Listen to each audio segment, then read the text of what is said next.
Houston faced his accusers this morning in a preliminary hearing. That's where News Channel 9's John Madewell picks up the story. John. Well, Alisha and Calvin, Houston is accused of shooting William McMillan last month in East Lake Courts. Today, Officer McMillan is doing well, and the judge ruled this morning that this case has enough probable cause to go to the grand jury. After a high-profile shooting and massive manhunt, Kelvin Houston went on the run. Houston's accused of shooting Chattanooga officer William McMillan 3 weeks ago today.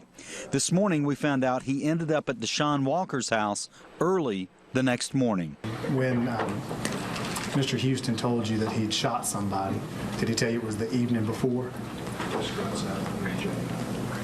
I'm not sure. I'm assuming it was that day, but he didn't specify to what I heard a specific day. Houston's time there was short-lived. Tips led police to this Brainerd duplex where they arrested Houston without incident.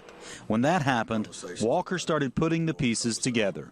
Did you understand the shooting that Mr. Houston was saying that he'd been involved in to have been on the evening before on March the 12th? Was that your understanding of the conversation? No, once the SWAT team came, that's when I, assumed that this is what he must be talking about.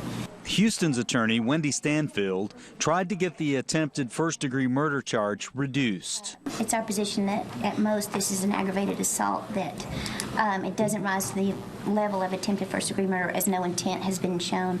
That argument didn't work. In fact, there was testimony that he acknowledged that it was a police officer from one witness. The number of shots, in my opinion, goes way beyond aggravated assault. After the hearing, Houston's cousin talked with us. He's a good person at heart, and that we were always praying for the officer and his speedy recovery, and we wish him and his family the best. But the police officer shooting wasn't the only evidence presented against Kelvin Houston. He's also accused of attempting to kill another man just 4 days before allegedly shooting Officer McMillan. Now, those charges were also bound over, and together, Houston's bond stays well above $1 million. Patricia? All right, John, thanks for that update.